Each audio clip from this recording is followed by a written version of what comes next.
Abood here took a info offer from 270K per month up to $750,000 per month.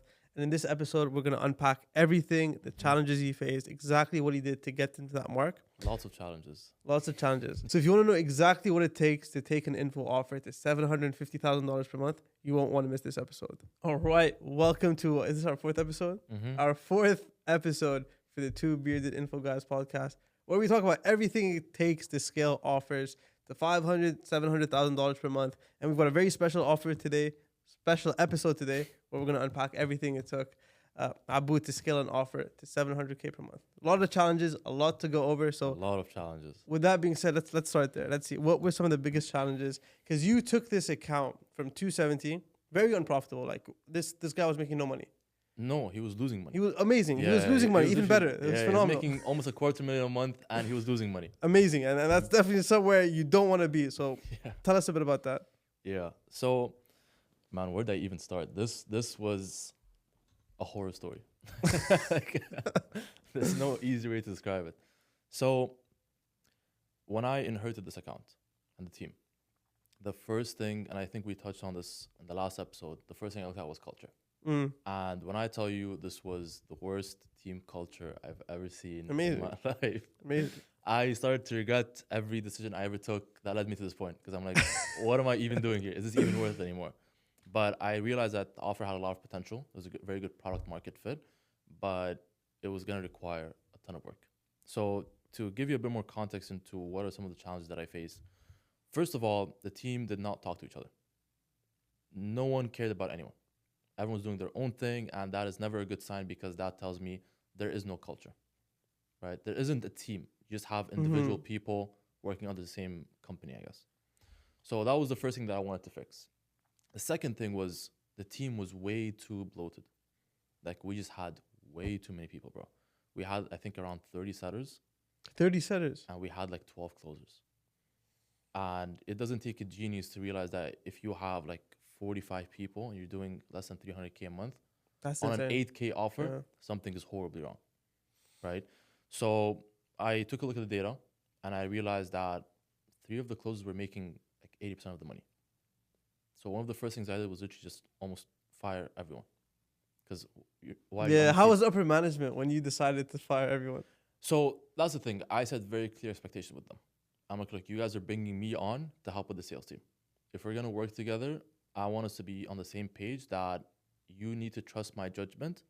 There's not going to be a lot of friction, right? Because if that's the case, I don't even want to work here, because it just doesn't make sense for me. So they're like, we trust you. You know, you're going to run the team. We're going to focus on like the fulfillment and marketing and all that. Just focus on the sales team. I was like, okay, cool. So the first thing I did was literally fire half the team.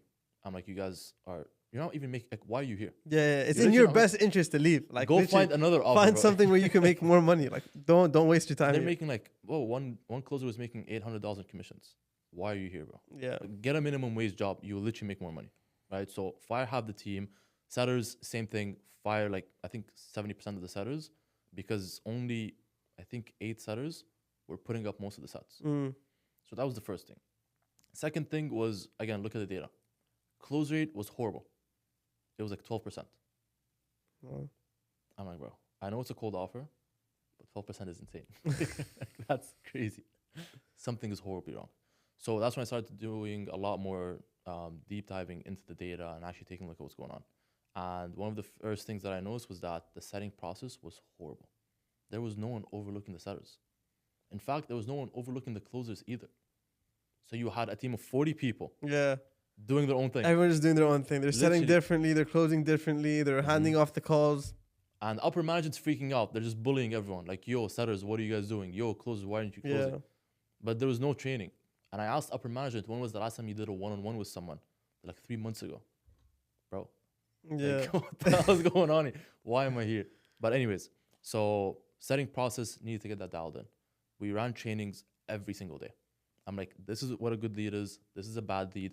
We kept doing mocks until the setters literally wanted to kill themselves. I'm like, you guys need to dial in. It's going to get drilled into your head how to run a call to get a set. And how to qualify a lead. Yeah. Because the closers kept complaining to me like, yo, these guys don't even know why. Yeah, because this account was spending a lot on ads, yeah? How much? An insane amount. Like, how much per day was it? Per day, like fif- 8 to 15K per day. 8 to 15K per day. And all Yeah. those leads weren't getting done. Not only were they not getting booked, they weren't getting hit up enough. Yeah. So we lowered ad spend because we're just burning money, Yeah. right?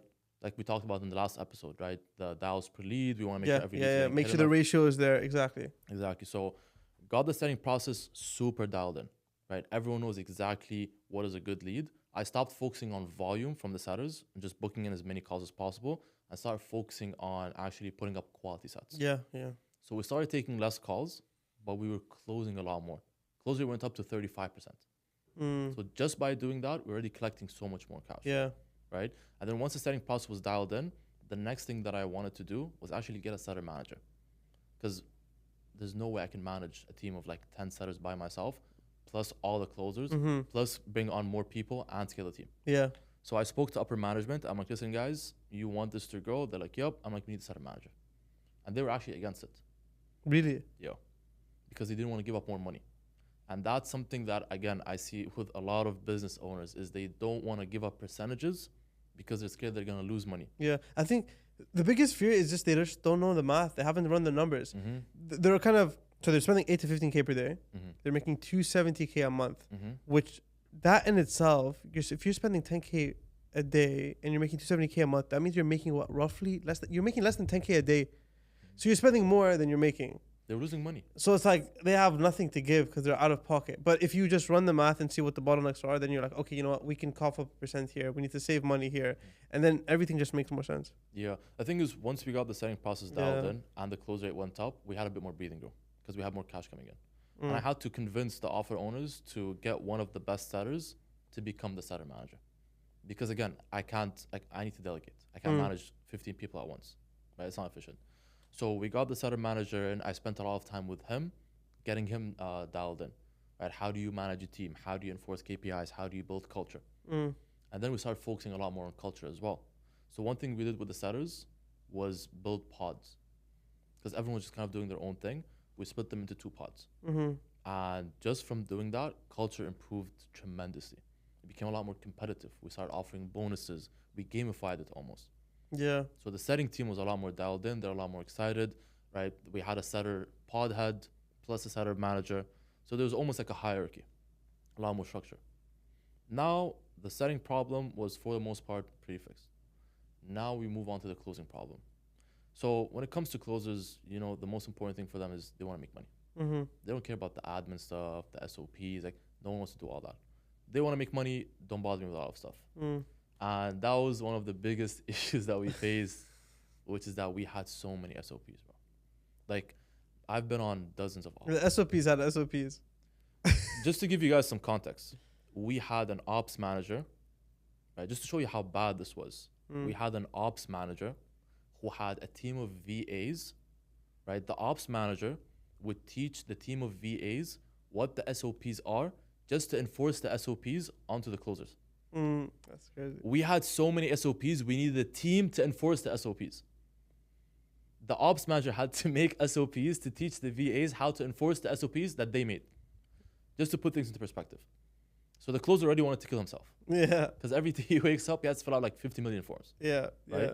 So I'm like, listen, guys, do you want to build a good team? They're like, yes. I'm like, this is not going to work. They're like, oh, but our process is dialed in. No.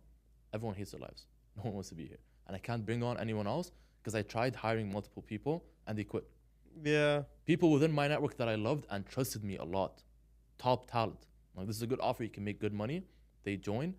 VA is pinging them like every 2 minutes. Like, yo, did you do this? Did you submit this? Yeah. And we talked about this on a previous episode too. Yeah. Just like having all these different forms you have to fill out. They can't sell. It's not sustainable. So it was a very humbling experience when my closer called me and he was like, listen, bro, I love you and I want to work with you, but I cannot stay here another second because I'm going to strangle the VA if he texts me another time. He's like, I just want to take calls and make money. Like, that's all I want. Yeah. So through some miracle, I convinced upper management to get rid of the SOPs, at least some of them. So that was improved. And then now we were at a place where we had some sort of foundation, right? We had the setting team somewhat dialed in, the closing team, they had a lot more breathing room. They were making more money because they were taking more calls since we didn't have freaking 12 closes for no reason, right? And now we were in a position where we can start to slowly scale. And that's when things started to really pick up, and that's when we started to look at scaling. But that's basically the majority of the challenge that I faced when I actually took on this team. That's incredible. Yeah. And like, obviously throughout the whole process, you're introducing a lot of change, and you're making changes on the setter side as well as the closer side, helping with the kind of systemize the SOPs and try to get the offer owners to also change on that. How did the team morale look like through that whole transition? And then how long did it take for them to get to a point where they're, you know what, okay, we're good. We're in a state of flow, we're dialed in, and we're good to go. Yeah. So whenever you want to make a change with the team, the biggest advice I can give you is get the team bought in first, then make the change second. Most offer owners get that mixed up. They make the change, then they try to convince the team about the change. What ends up happening is that actually builds up resentment, because they're like, you know, we were doing it this way. We were okay with this process. You change things up. I don't like that. Yeah. People don't like change. But if you get them bought in and then you make the change, you're both on the same side. You're both bought in. You're both on the same page. It's a lot easier to make that change. The second thing that I did, and this was actually one of the first things that I did, was because the company culture was so bad, I basically re-interviewed everyone that I wanted on the team. So after firing basically like 60% of the whole team, everyone that I thought was a good fit, I hopped on a call with them one-on-one. I'm like, listen, bro, a lot of changes is coming, right? We're going to be changing the processes, the culture, like what's happening right now cannot continue any longer. This is the vision that we have for the company. This is where we see ourselves in 6 months, 12 months, 2 years. And I genuinely believe we can achieve that. But these are the values that we need in the people on the team. And I did another interview with them. Right? I got them basically to sell themselves to me. Yeah. Anyone that I felt like wasn't fully bought in, we just offboarded. Because I knew this person was going to bring up a lot of friction. I can't have that on the team. Right? So we offboarded them. Anyone that was bought into the vision that we had for the company, this was someone that we kept on the team. That's actually very powerful. It's funny because everything is sales. Literally. You're selling, like you start off as a closer. Now you're sales management. And even change management, that's all sales. Get people sold on the vision first. Understand why change is happening before the change starts. Because then they see where it's coming from and they can brace themselves. Yeah. There's nothing worse than you making all the change and then it's a surprise to them. Like, oh, wait, we've done this, always done it this way. And now we're doing it this way. It's like, I don't get it. And like when they feel they're a part of the change and they're part of that process of making the change, that's how you keep them morale. And again, They're part of the mission. It's having that tough conversation. Most people are afraid to make. Like we've seen offers where people will just keep the closer because he's been there the longest. Exactly. I'm like, well, ask yourself, is he happy? Is he making money? Sometimes it's in their best interest to get fired. Yes, it's tough, but it's going to lead to so much benefit for you and them because they can be making so much more money on a different offer. Yeah, and when it comes to managing a team, that is by far the most difficult thing, which is having those conversations. Yeah. So, for example, I had a closer, right, from on that team specifically, who has been around probably the longest. And he was actually a very good performer. But he was one person that was completely spoiling the culture there. I had that re-interview with him. I had that conversation, and I just didn't feel like he was bought in. So and this might sound kind of disrespectful, but I wanted to make an example out of him. Right? Because everyone else was bought in, but I need to show them what happens if you aren't aligned with the vision that we have. And I offboarded the guy. So next team meeting, I announced to everyone, ex-closer is no longer with us. And everyone was surprised because we didn't announce him offboarding until that meeting. Like, where's the guy? I'm like, he's not with us anymore. Like, what do you mean? Like, the guy was top closer, he's been around the longest. I'm like, yeah, but he had no standards. If that's you, I don't care how much cash you're collecting. If you don't meet the standards, you're not with us. Because it spoils everyone else. And guess what? Everyone met the standards. Yeah, exactly. They realize there are consequences to you not meeting those standards. Exactly. It's amazing. Like, you'll see people enforce KPIs, or put KPIs but never enforce it. Exactly. So if someone doesn't hit the KPIs, it's like, okay, well, hey, you didn't hit the KPIs, hit them tomorrow, please. Yeah. And then they stop taking it seriously. Yeah, and I want you guys to take it one step further, which is, obviously if you want to make an example out of someone and punish people for not doing the things that you're asking, right, that's fine. But take it one step further and praise the people that actually do. Yeah. Which is something that most people overlook, right? Because everyone was scared now. They're like, I don't want to get fired if I don't meet the standards. And they started meeting the standards. and I started giving them a lot more praise. Yeah, I yeah. appreciate you putting in the effort. I appreciate you doing all of this. Exactly. That goes a long Exactly. way. And we're not saying make a toxic environment where 100%. you're killing everyone or firing everyone. But you've got to understand, sales is a high performance culture. Like if you're in sales, you need to understand what it comes with it. And the big thing that comes with it is high performance. It's like it's very high octane. You're very go, go, go. It's like you can't be in sales if you don't have that drive and that hunger in you. And sometimes it is in your best interest to find a different opportunity or sell on a different offer. But if you want to hit 700K a month, that's what you got to focus on. 100%. But anyway, we're halfway through the show. So we got to give a big announcement to our episode sponsors, as they always are, VC Growth. So VC Growth is our sales and marketing agency. We work primarily with info products that are selling a high ticket service. We help them scale up to 500, 700K per month. If that sounds like you and if you're interested and you're doing at least, I want to say 50 to 100K per month and you're trying to scale past that, click the link in the description. Apply to work with us. We'd love to speak to you, see if we can help. And if it makes sense, tell you more about our next steps and what it would look like to work with you. Absolutely. Now, as part of the halftime show, we have a question that we want to ask you guys. And then please, if you're in YouTube, type in your answers below. We're going to answer them at the end of the episode. The question is, closers are the most important role in a sales team. If you're looking at setters and closers, it's closers that are going to primarily be the biggest drivers for revenue. So answer whether that's true or false below, and then we'll give our take at the very end of this episode. Anyway, back to the program. Okay, next topic is... Okay, what it took. Cool. So we talked a bit about some of the challenges. In terms of now getting to that point where the company is making 700K a month, what did that take? So after fixing all those challenges, like what are some ways that you looked at the data to say, okay, this is how we can continue to scale and not be bottlenecked? So when it comes to looking at data, the one thing that I see a lot of business owners mess up in is being too reactive. So what that means is, let's say we have a day where things are a bit off. Maybe show rate's a bit low, maybe close rate takes a bit of a dip. They freak out, right? Oh, the close rate went down. We need new closers. We need to do more trainings.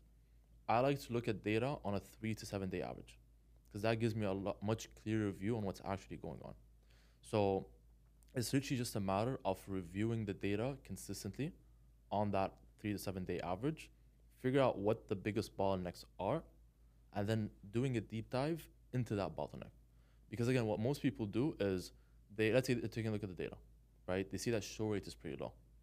They just assume this reason is why the show rate is low, and they start throwing out solutions and hoping that it fixes it, right? But that's never the solution that's gonna help you with that specific bottleneck.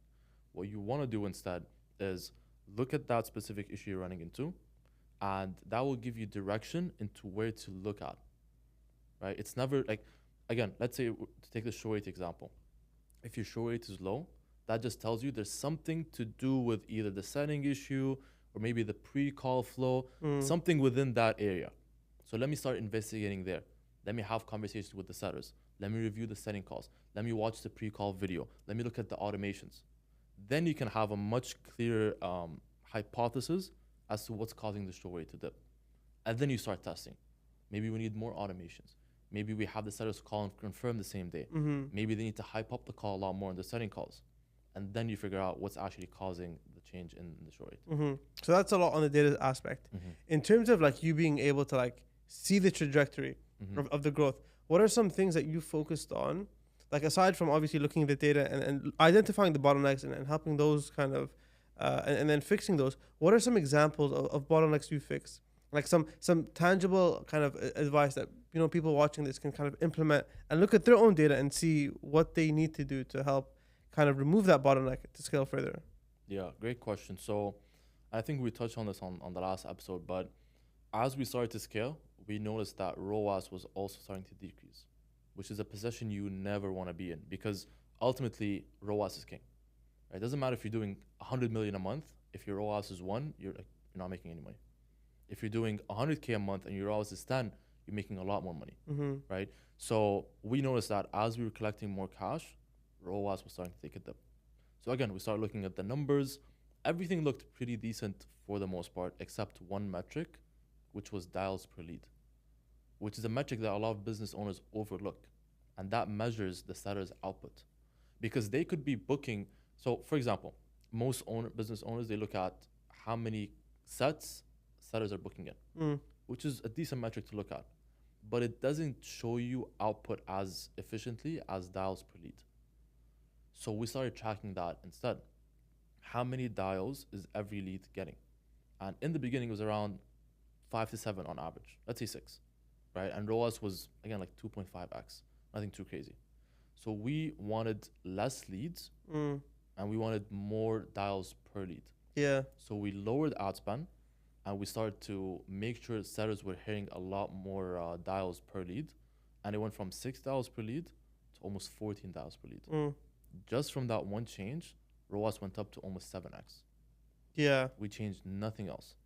And it's so funny, and this is going to shock a lot of people, but they'll think that 5 calls per lead is already a lot. 5 dials per lead is already a lot. No. And it just shows that the volume that these leads need to be hit up is so much higher than what they would deem as a lot. Like at least getting called 5 times. If you're double dialing as well, like that's nothing. Yeah. Because the one thing that a lot of business owners forget is if a lead opted into your funnel, chances are they opted into other funnels as well because they're in the market for that specific thing that you're offering. Exactly. So not only are you trying to catch their attention, you're also point. competing with other offers Exactly. who are also trying to catch their attention. Exactly. Like, for example, I'll share a specific scenario that really changed my perspective on this, right? We had a lead that opted in and he filled out the form. He was a very good and very qualified lead. And the seller called him in the morning and then he called him again, I think 7 hours later. He picked up on the second time, right? And he's like, I watched your video. I watched the VSAL. I learned a lot about the offer from which you guys have on the landing page. It's exactly what I'm looking for.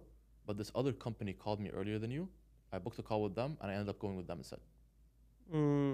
He was in the market and he was looking for a solution and he bought literally within like a few hours after opting in, but with someone else just because we weren't fast enough and we didn't hit him enough times. Yeah. And from a marketing perspective, something that you guys need to know as well is the way the algorithms optimize, whether you're advertising on Meta, for example, is it always looks for your in-market demographic first, because that's going to be the easiest, lowest hanging fruit to give you a return so you can continue to spend on the platform. The way the machine learning algorithm works is it always looks for your lowest hanging fruit.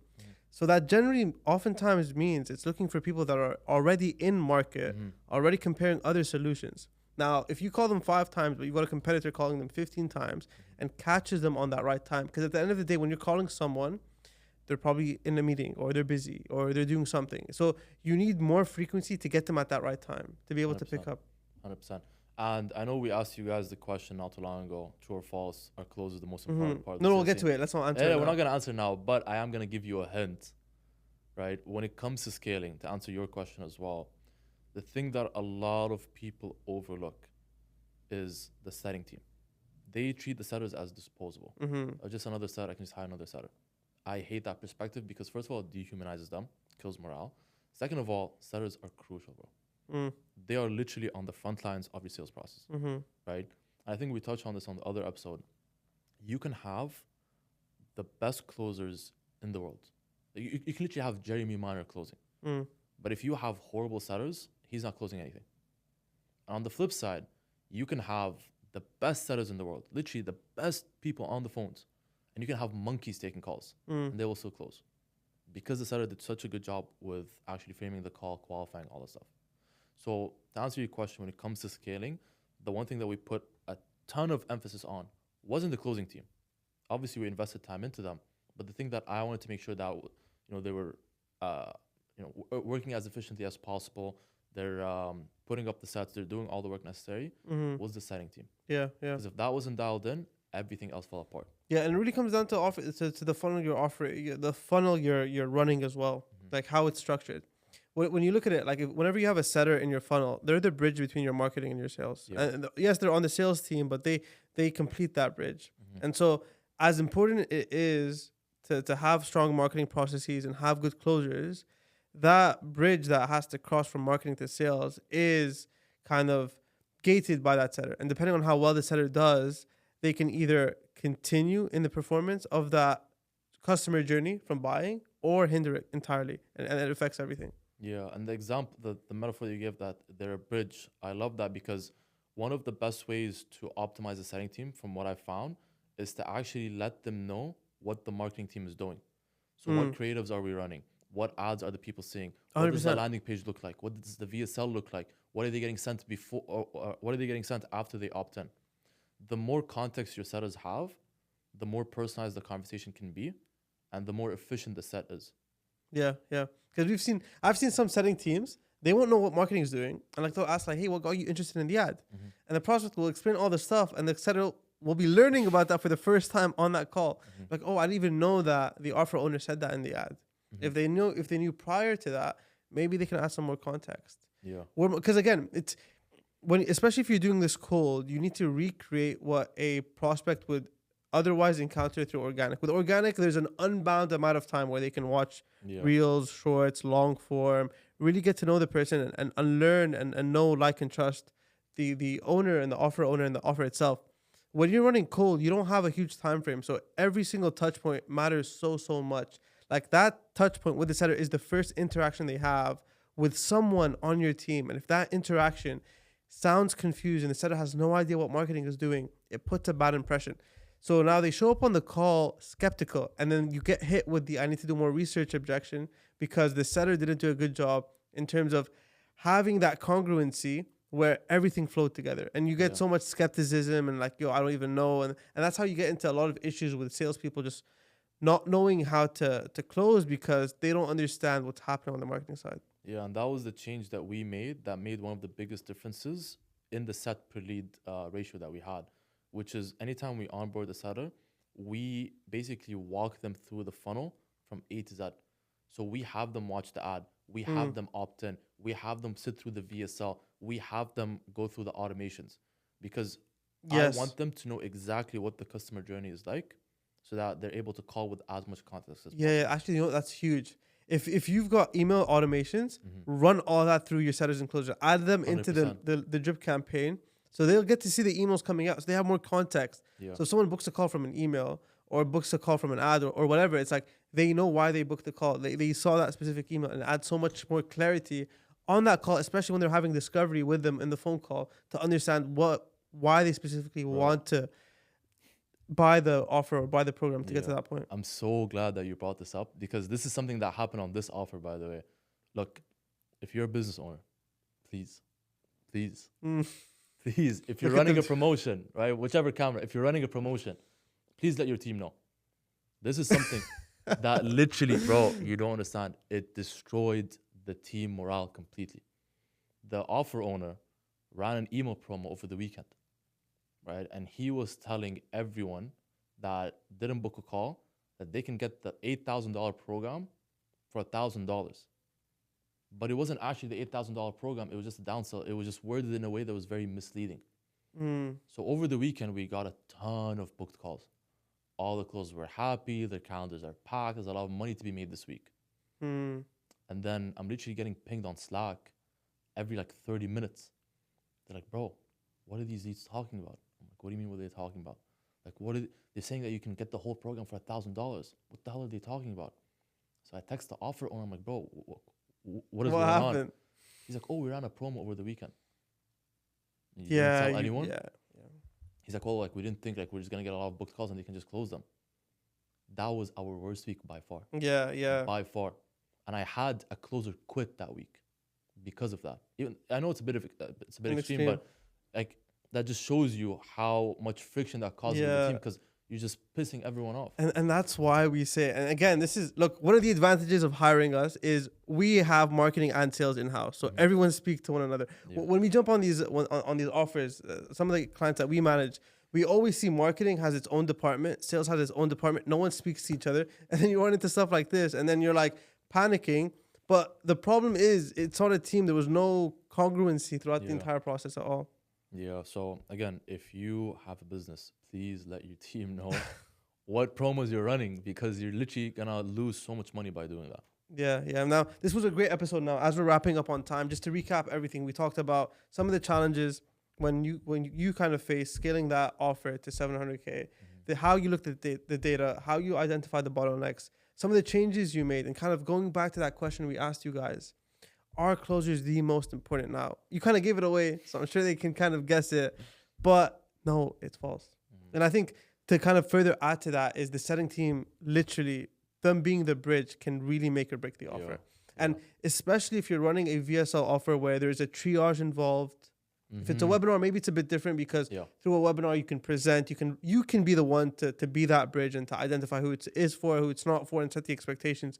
But if you're running a VSL or an opt-in, and that second point of contact is that setter, is that triager, having them understand what the offer is and having them understand how to filter out qualified versus unqualified lead really makes or breaks everything. 100%. If you only had an hour a day that you can invest into the team and you had to pick between the setters and closers, I would invest that time into the setting team 10 times out. Yeah, because setters, and funny enough, people don't think about this, but setters need to know how to handle objections. 100%. Setters need to be able to have tough conversations to see, okay, buying intent, and do they have the finances required to invest?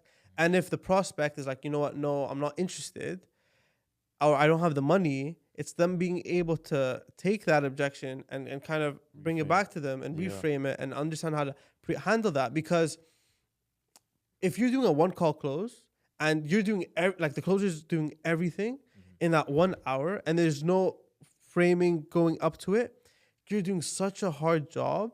And that's where you get all the objections where it's like, oh, I need to do more research, or I need to think about it, or I have to go back and evaluate, because they weren't framed well in that call to begin with. And now there's so much friction required to get them over the edge, where if you just had a solid setting team and a solid marketing leading up to that call, you'd be collecting so much more cash. But yeah, I hope this was somewhat insightful to everyone watching this episode. Scaling a business is never easy. It comes with a lot of challenges. And if you are a business owner, you are thinking of scaling, and you do decide to hire someone to actually help you with that process, the biggest advice we can give you is just trust the team. Don't add more friction. Don't make it more difficult to scale, because the biggest thing that we've seen with a lot of businesses that try to scale, the biggest bottleneck is actually the business owner themselves. You are good at whatever you're trying to teach, whether it be fitness or content or trading or Amazon or whatever. You are not good at sales. You are not good at marketing. So when you hire a team that are experts at that stuff, leave it up to them. Don't try to force your viewpoint, because I promise you, you are hurting the business a lot more than you think. Yeah. To preface it, you are good. Like you've done everything you can to get to that point, but it's not going to get you to the next level. 100%. And that's where you need to hire people that have been there, done that, to kind of help you, to help show that to you, and kind of remove some limiting beliefs that you might have had otherwise. And it's having that. And then most important thing is just make sure marketing and sales talk to each other. Like if you're going to hire someone, at least like have them speak to marketing, or you can hire people like us that just do it both together. It's really up to you. It's going to be easier. But with that being said, we want to keep these episodes under 30 minutes just so you guys can take as much of this info and just learn it in a lot faster environment rather than spending an hour. And I think this was a good episode, and we'll see you in the next one.